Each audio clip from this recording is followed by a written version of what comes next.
ஞானானந்தமயம் தெய்வம் நிர்மலஸ்படிகாகிருதியும் ஆதாரம் சர்வ வித்யானாம் ஹயக்ரீவம் உபாஸ்மகே. நேயர்கள் அனைவருக்கும் அஸ்ட்ரோ கேஎஸ் ஐயங்காரின் பணிவான நமஸ்காரங்கள். ராகு கேது பெயர்ச்சி 2025 ஏப்ரல் 26ஆம் தேதி சித்திரை மாதம் 13ஆம் நாள் சனிக்கிழமை ரேவதி நட்சத்திரத்தில் இந்த ராகு கேத்துவினுடைய பெயர்ச்சியாகுது. ராகு கேத்து பெயர்ச்சி அப்படின்றது என்ன அப்படின்னா, ராகு கேத்து இந்த ரெண்டு கிரகங்களும், அதாவது ஒரே கிரகங்கள், ஒன்று தலையாகவும் ஒன்று வாலாகவும் கருதப்படுகிறது. இந்த ரெண்டு கிரகங்களும் பார்த்தாலேயானால் 180 பாகையில் ஒன்றுக்கு ஒன்று இருக்கும். இதன் மூலியமாக பார்த்தாலேயானால் எல்லா கிரகங்களும் 7 கிரகங்களும் அதாவது வலப்புறமாக போகும், கிளாக் வைஸில் போகும். ஆனால் ராகு கேத்து மட்டும் இடப்புறமாக போகும், அதாவது ஆன்டி கிளாக் வைஸில் போகும்.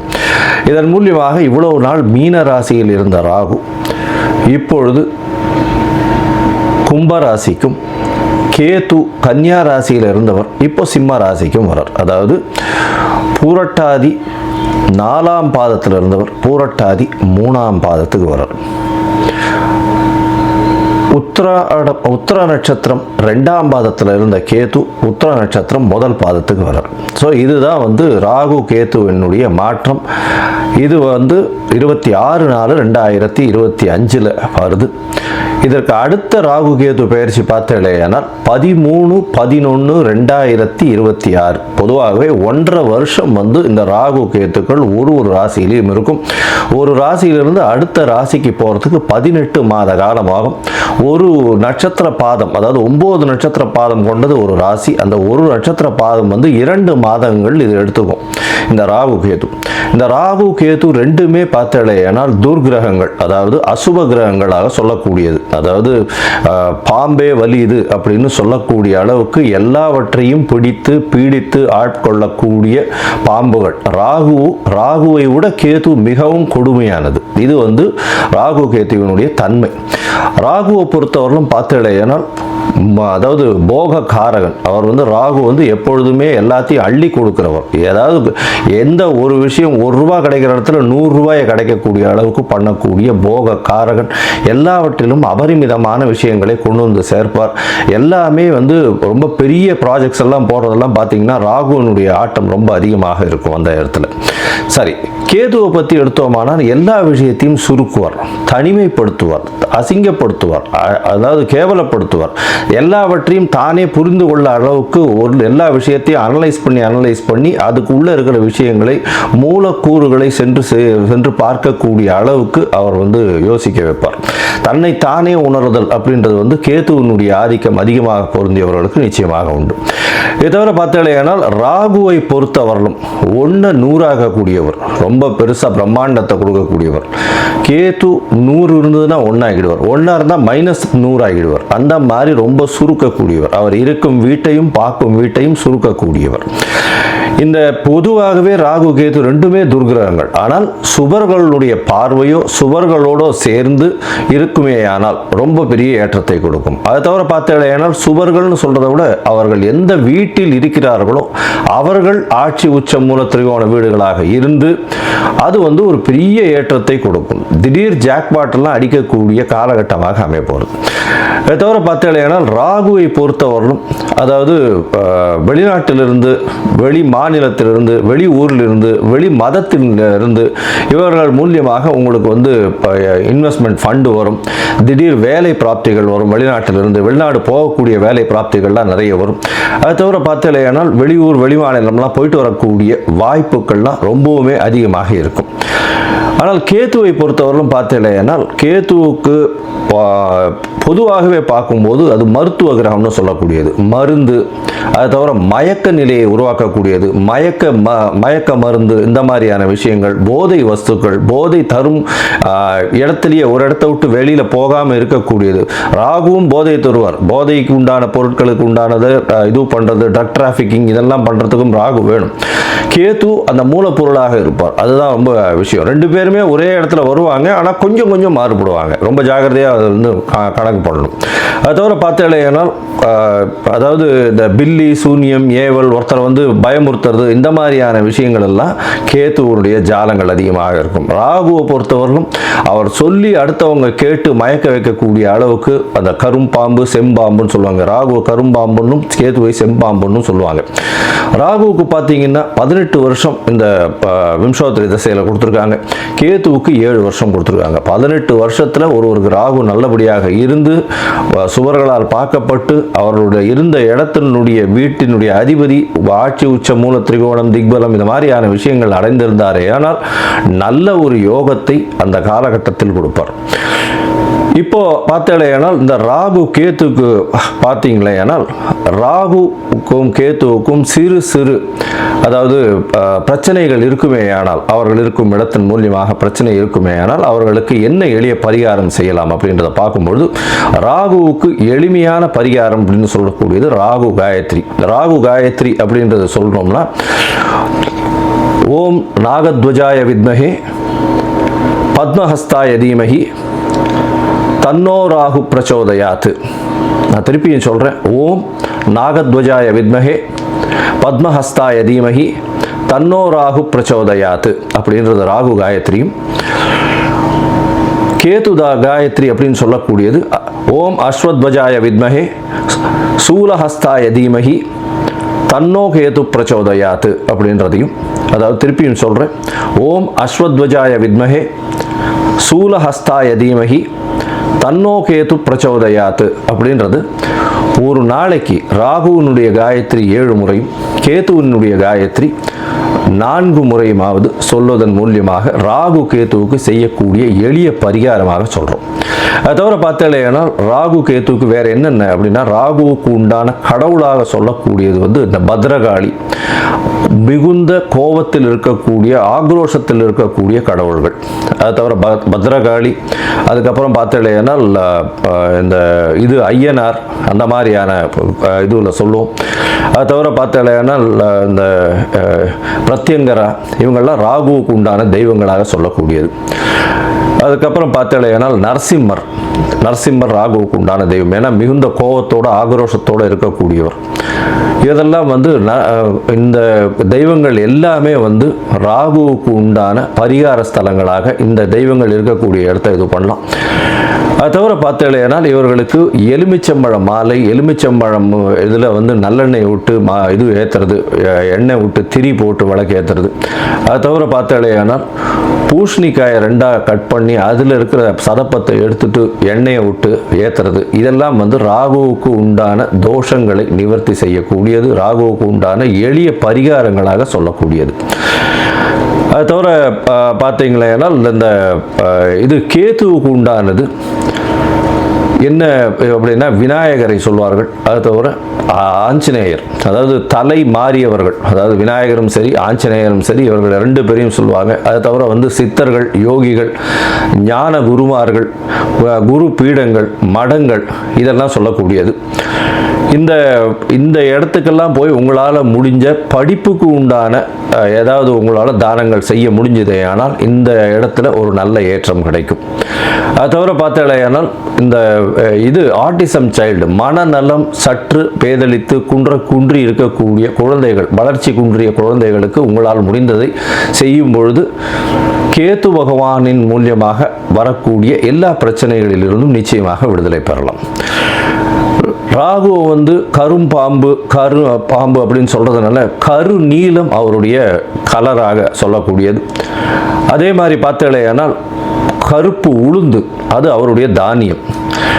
கேத்துவுக்கு பார்த்தேனால் மல்டி கலர், அதாவது பல வண்ணங்களை கொண்ட ஷர்ட்டு இல்லைன்னா பல வண்ணங்களை கொண்ட விஷயங்களை தானம் பண்ணிங்கன்னா கேத்துவுக்கு பிரீத்தியாக சொல்லக்கூடியது. கேத்துவுக்கு வந்து கொள்ளு அது வந்து தானமாக கொடுக்கறதோ, கொள்ளு வந்து தானமாக இது பண்ணுறதோ, அது அந்த தானியம் வந்து கொள்ளு வந்து கேத்துவுக்கு உண்டானது. ராகுவுக்கு பார்த்தீங்கன்னா இந்த சூதாட்டம், கேளிக்கை மையம், அதை தவிர பாரு, அந்த மாதிரியான விஷயங்கள் வந்து ராகுவினுடைய இடத்தின் கட்டுப்பாட்டை கொண்டவர் அவர். கேத்துவுக்கு வந்து மடம், அதை தவிர வந்து இது தபோவனம், இந்த மாதிரியான விஷயங்கள், அதை தவிர தனித்து இருக்கக்கூடிய இடங்கள், அதை தவிர வந்து இந்த தவம் செய்யும் இடம், இதெல்லாம் பார்த்தீங்கன்னா கேத்துவனுடைய இடமாக சொல்கிறாங்க. இது தவிர பார்த்தலையானால் இந்த ராகுவுக்கும் கேத்துவுக்கும் 3-11 பார்வை இருக்குன்னு சில ஜோதிட கிரந்தங்கள் சொல்கிறது. அதாவது இப்போ பார்த்தலையானால் கும்பராசியில் ராகு இருக்கிறதுனால 3ஆம் இடம்னு சொல்லக்கூடிய மேஷத்தையும் தனுசு அப்படின்ற 11ஆம் இடத்தையும் பார்க்கறது ராகு.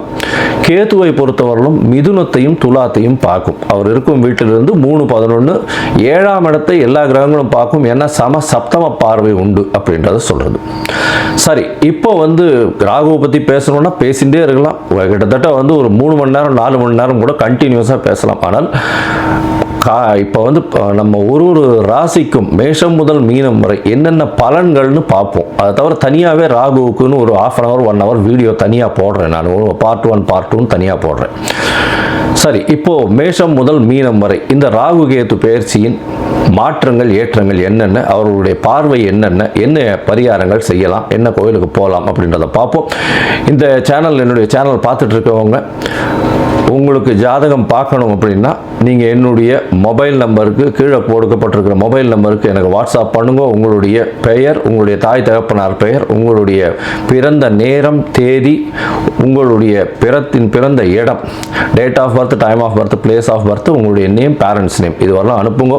சந்தி இருக்கான்னு பார்க்குறேன். ஏன்னா லக்ன சந்தி, பாத சந்தி இதெல்லாம் பார்க்கணும். சந்திரனுடைய சந்தி இருக்கா, என்ன ஏதுன்னு பார்க்கணும்.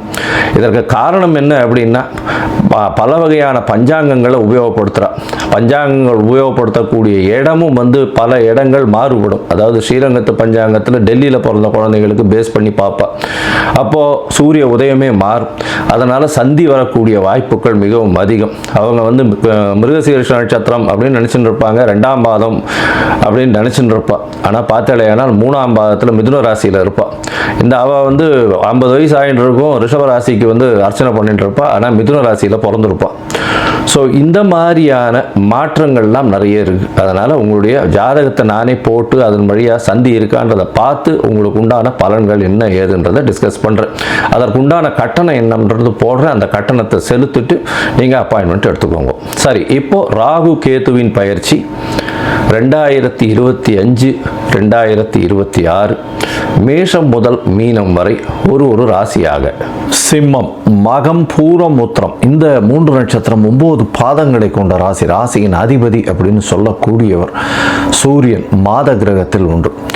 இந்த ராகு கேதுவின் பெயர்ச்சி பார்த்தாலேயானால், அதாவது 26/4/2025 முதல் 13/11/2026 வரை உண்டான காலகட்டத்தில் ராகு கேது உங்களுடைய ராசிக்கு 7ஆம் இடத்தில் ராகுவும் ராசியிலேயே கேதுவும் இருக்கக்கூடிய காலம். சரி, இந்த காலகட்டத்தில் பார்த்தாலேயானால் 7ஆம் இடத்துல ராகு பகவான் இருக்கிறது அப்படின்னு சொல்லும்பொழுது பார்ட்னர்ஷிப் பிஸ்னஸில் பெரிய ஏற்றத்தை கொடுப்பார். திடீர் பண வரவை கொடுப்பார். சமசப்தமத்தில் ராகு இருந்தால் கணவன் மனைவிக்குள்ள சிறு சிறு தொல்லைகள் வரக்கூடிய வாய்ப்புகள் உண்டு. எதிர்பாலினத்தவர் மூலியமாக பிரச்சனைகள் அதிகமாக வரக்கூடிய வாய்ப்புகள் நிச்சயமாக உண்டு. இருந்தாலும் நண்பர்களை அதிகமாக நம்ப தேவையில்லை. ரொம்பவும் ஜாகிரதையாக இருக்கிறது ரொம்பவும் நல்லது. பார்ட்னர் சொல்லக்கூடிய கூட்டு தொழிலில் அபரிமிதமான புது ப்ராஜெக்ட்ஸ் எல்லாம் எடுத்து பண்ணக்கூடிய வாய்ப்புகள் நிச்சயமாக இருக்கும். உங்களுடைய ராசிக்கு 7ஆம் இடத்தில் இருக்கக்கூடிய ராகு பெரிய வியாபாரத்தில் பெரிய ஏற்றத்தை கொடுக்கக்கூடிய காலகட்டமாக அமையப்போகிறது. இந்த காலகட்டத்தில் பார்த்தீங்கன்னா உங்களுக்கு திருமணத்துக்கு பார்த்து கொண்டிருந்தால் சிறு சிறு தடைகள் நிச்சயமாக வரும். ஏன்னா குரு பகவான் உங்களுடைய ராசியை 7ஆம் பார்வை, அதாவது 9ஆம் பார்வையில் 7ஆம் இடத்தை பார்க்கும்பொழுதும் ராகுவும் சனியும் அங்கே இருக்கிறதுனால தடங்கள் வரக்கூடிய வாய்ப்புகள், திருமணத்திற்கு பார்த்து கொண்டிருப்பவர்களுக்கு வரக்கூடிய வாய்ப்புகள் நிச்சயமாக உண்டு. அது தவிர பார்த்தீங்கன்னா குழந்தை பிராப்தியிலும் கொஞ்சம் பிரச்சனைகள் இருக்கும். ஏன்னா உங்களுடைய ராசிக்கு பார்த்தீங்கன்னா 7ஆம் இடத்துல இருக்கக்கூடிய ராகு உங்களுடைய ராசிக்கு 5ஆம் இடத்தையும் ராசிக்கு 9ஆம் இடத்தையும் பார்க்கிறார். இதன் மூலியமாக குழந்தை பிராப்திக்கு பார்த்து கொண்டிருப்பவர்களுக்கு சற்று பின்னடைவு ஏற்படக்கூடிய வாய்ப்புகள் நிச்சயமாக உண்டு. இந்த காலகட்டத்தில் பார்க்கும்பொழுது உங்களுடைய ராசிக்கு 7ஆம் இடத்தில் இருக்கக்கூடிய ராகு சனியோடு சேர்ந்து இருக்கார். அதனால் எதிர்பாலினத்தவரின் கை ஓங்கக்கூடிய வாய்ப்புகள் நிச்சயமாக இருக்கும். அது தவிர கூட்டு தொழிலில் உங்களுக்கு பார்ட்னருடைய, அதாவது கூட்டு தொழிலில் இருக்கக்கூடிய பார்ட்னருடைய கை ஓங்கக்கூடிய வாய்ப்புகள் நிச்சயமாக இருக்கும். ரொம்பவும் ஜாகிரதையாக இருக்கணும். இன்வெஸ்ட்மெண்ட் போடும்போது ரொம்ப பொறுமையை காக்கிறது ரொம்பவும் நல்லது. 11ஆம் இடத்துல குரு பகவான் வந்துடுறார். அதனால் உங்களுக்கு பண வரவிற்கு பஞ்சம் இருக்காது. இருந்தாலும் உடல் நலத்தில் சற்று பின்னடைவு இருக்கும். ஏன்னா கேத்து உங்களுடைய ராசியிலேயே இருக்கார். ராசியிலேயே கேத்து இருக்கிறதுனால உடல் நலத்தில் பின்னடைவை ஏற்படுத்தக்கூடிய வாய்ப்புகள் மிகவும் அதிகம். உங்களுடைய ராசிக்கு 7ஆம் இடத்தில் இருக்கக்கூடிய ராகு 9ஆம் இடத்தை பார்க்கறதுனால தந்தையின் உடல் நிலையில் சற்று பின்னடைவு இருக்கக்கூடிய வாய்ப்புகள் நிச்சயமாக உண்டு. இருந்தாலும் வெளிநாடு போய் படிக்கணும்னு இருக்கிற மாணவிகளுக்கு நிச்சயமாக வெளிநாட்டு பிராப்தி உண்டாகக்கூடிய வாய்ப்புகள் உண்டு. அதாவது என்ன சொல்றது, வெளிநாட்டில் போய் மாஸ்டர்ஸ் டிகிரி படிக்கணும், அந்த மாதிரியான விஷயங்கள் இருக்கக்கூடியவர்களுக்கு பெரிய ஏற்றம் கிடைக்கக்கூடிய காலகட்டமாக அமையப்போகுது. இந்த காலகட்டத்தில் பார்த்தீங்கன்னா உங்களுடைய ராசிக்கு 9ஆம் இடத்தை பார்க்கறதுனால பாக்கியங்கள், அதாவது திடீர்னு வரவேண்டிய உங்களுக்கு உண்டான பொருட்கள் எல்லாம் சற்று தடைபடக்கூடிய வாய்ப்புகள் நிச்சயமாக உண்டு. வெளிநாட்டு யோகம் இருக்கும். படிப்பிற்காக வெளிநாட்டுக்கு போகக்கூடிய பாக்கியத்தை கண்டிப்பாக கொடுப்பார். உங்களுடைய ராசிக்கு 5ஆம் இடத்தை ராகு பார்க்குறார். இதன் மூலியமாக புதிய பதவி, புகழ், அந்தஸ்து, கௌரவம்லாம் ரொம்ப ஜாகிரதையாக இருக்கணும். ஏன்னா ராகு பகவான் கொடுக்கும்பொழுது விறுவிறுன்னு எல்லாத்தையுமே ஏற்றி கொடுத்துருவார். அதனால் அதை ரொம்பவும் நம்பிட்டு நீங்கள் போனீங்கன்னா கடைசியில் சறுக்கி விட்டுருவார். அதனால் ரொம்ப ஜாகிரதையாக இருக்கணும். உங்களுடைய தகுதிக்கு மீறின பதவியிலையோ புகழிலையோ போய் உட்காந்துக்கிறது அந்த அளவு சரி வராது. பிரச்சனைகளை கொண்டு போய் விடக்கூடிய வாய்ப்புகள் மிகவும் அதிகம். இருந்தாலும் குரு உங்களுடைய ராசிக்கு 11ஆம் இடத்துலேருந்து பார்க்கறதுனால கண்டிப்பாக சற்று பிரச்சனைகள் ஓரளவுக்கு கம்மியாக போகக்கூடிய வாய்ப்புகள் உண்டு. இருந்தாலும் ஜாகிரதையாக இருக்கிறது நல்லது. உங்களுடைய ராசிக்கு பார்த்தீங்கன்னா ராசியிலேயே கேத்து இருக்கார். கேத்து ராசியிலேயே இருக்கிறதுனால உடல் நிலையில் சற்று பிரச்சனைகள் இருக்கக்கூடிய வாய்ப்பு உண்டு. மனக்குழப்பங்கள் இருக்கும். எந்த ஒரு விஷயத்திலையும் தீர்க்கமான சிந்தனையோ தீர்க்கமான ஒரு முடிவையோ எடுக்க முடியாத நிலைமை இருக்கும். எல்லா விதமான பேச்சுக்களிலும் பார்த்தீங்கன்னா இழுத்துட்டே போகும். அதில் ஒரு முடிவுக்கே வராத அளவுக்கே பேச்சு இருக்கும். இந்த காலகட்டத்தில் உங்களுடைய ராசியில் இருக்கக்கூடிய கேது ராசிக்கு 11ஆம் இடத்தையும் பார்க்குறார், 3ஆம் இடத்தையும் பார்க்குறார். அதனால் இளைய சகோதரர்களோட சற்று பேச்சுக்களில் பிரச்சனைகள் இருக்கும். இந்த சிம்மராசிக்காரர்கள் அரசியல் சார்ந்தவர்கள், அரசு பணியில் இருக்கிறவங்க, அரசு கான்ட்ராக்ட் பண்ணுறவங்க, அது தவிர ஹெச்ஆர், அது தவிர டாக்டர்ஸாக இருக்கிறவங்க, ஹிருதயம் சம்பந்தப்பட்ட டாக்டர்ஸ்லாம் இருக்கிறவங்க, இவங்கெல்லாம் ரொம்ப ஜாகிரதையாக இருக்கிறது ரொம்பவும் நல்லது. ஏன்னா எந்த ஒரு தவறான முடிவும் அவர்களுக்கு ரொம்ப பெரிய பிரச்சனையில் கொண்டு போய் விடக்கூடிய வாய்ப்புகள் இருக்குது. அது தவிர ஆளக்கூடியவர்கள்லாம் ரொம்ப ஜாகிரதையாக இருக்கிறது இந்த சிம்மராசிக்காரர்களுக்கு ரொம்பவும் முக்கியமாக இருக்குது. ஏன்னா ஜாகிரதையாக இருக்கிறது ரொம்பவும் நல்லது. இந்த காலகட்டத்தில் பார்த்தீங்கன்னா உங்களுடைய ராசிக்கு கண்டிப்பாக நீங்கள் காளஹஸ்தி போயிட்டு வாங்க. அதாவது ஆந்திர மாநிலத்தில், ஆந்திரா பார்டர்லேயே இருக்குது, தமிழ்நாட்டுக்கும் ஆந்திராவுக்கும் பக்கத்துலேயே இருக்குது. காளஹஸ்தி போயிட்டு வாங்க. திருக்காளஹஸ்தி போயிட்டு வர்றதன் மூலியமாக ராகு கேத்துவின் ஸ்தலமாக சொல்லக்கூடியது. அதனால் உங்களுக்கு வரக்கூடிய வந்த எல்லா பிரச்சனைகளுக்கும் நிச்சயமான ஒரு பெரிய விடிவு இருக்கக்கூடிய வாய்ப்புகள் உண்டு. மொத்தத்தில் பார்த்தீங்கன்னா இந்த சிம்மராசிக்காரர்களுக்கு உடல் நலத்தில் சற்று பின்னடைவு இருக்கக்கூடிய காலகட்டம். ஏன்னா கேது ராசியிலே இருக்கிறதுனால உங்களுடைய ராசிக்கு 3ஆம் இடத்தை கேது பார்க்கறதுனால இளைய சகோதரர்களோட பிரச்சனைகள் இருக்கும். எழுத்து பணியில் இருக்கிறவர்களுக்கு பின்னடைவு இருக்கக்கூடிய வாய்ப்புகள் இருக்கும். காது சம்பந்தப்பட்ட பிரச்சனைகள் இருக்கக்கூடிய வாய்ப்புகள் உண்டு. உங்களுடைய ராசிக்கு பார்த்தீங்கன்னா 11ஆம் இடத்தை கேது பார்க்கறதுனால அண்ணன், அதாவது மூத்த சகோதரர்கள் மூலியமாக சிறு சிறு தொல்லைகள் இருக்கக்கூடிய வாய்ப்புகள் இருக்கும். கேஸு இந்த மாதிரியான விஷயங்கள்ல கொஞ்சம் ஜாகிரதையாக இருக்கிறது நல்லது. உடல் நலத்தில் சற்று பின்னடைவு இருக்கும். மன அழுத்தம் இருக்கும். தீர்க்கமான முடிவு எடுக்க முடியாத நிலைமை இருக்கும். பேச்சுக்களில் ரொம்ப ஜாகிரதையாக இருக்கணும். எந்த ஒரு விஷயத்திலும் முடிவுகள் வராத நிலைமையே இருக்கக்கூடிய காலகட்டமாக இருக்கும். ராசிக்கு 7ஆம் இடத்தில் வரக்கூடிய ராகுவின் மூலியமாக, எதிர்பாலினத்தவர் மூலியமாக சிறு சிறு தொல்லைகள் இருக்கும். கூட்டு தொழிலில் ரொம்ப ஜாகிரதையாக இருக்கிறது ரொம்பவும் நல்லது. அது தவிர குழந்தை பிராப்திக்கு பார்த்து கொண்டிருப்பவர்களுக்கு சற்று தடங்கள் இன்னல்கள் ஏற்படக்கூடிய வாய்ப்புகள் உண்டு. தவிர திருமணத்திற்கு பார்த்து கொண்டிருப்பவர்களுக்கு சற்று பின்னடைவு ஏற்படக்கூடிய வாய்ப்புகள் நிச்சயமாக இருக்கும். தந்தையின் உடல்நிலையில் சற்று கவனமாக இருக்கிறது நல்லது. வெளிநாடு போய் படிக்கக்கூடிய வாய்ப்புகள் நிச்சயமாக அமையும். மொத்தத்தில் பார்த்தாலேயானால் இந்த சிம்மராசிக்காரர்கள் காலஹஸ்தி போயிட்டு வர்றதன் மூலியமாக அவர்களுக்கு எல்லா விதமான ஏற்றமும் மாற்றமும் நிச்சயமாக வரும். உங்களுக்கு 85 விழுக்காடுகள் ஒரு மாற்றத்தை ஏற்படுத்தக்கூடிய ராகு கேது பயிற்சியாக இது அமையும்.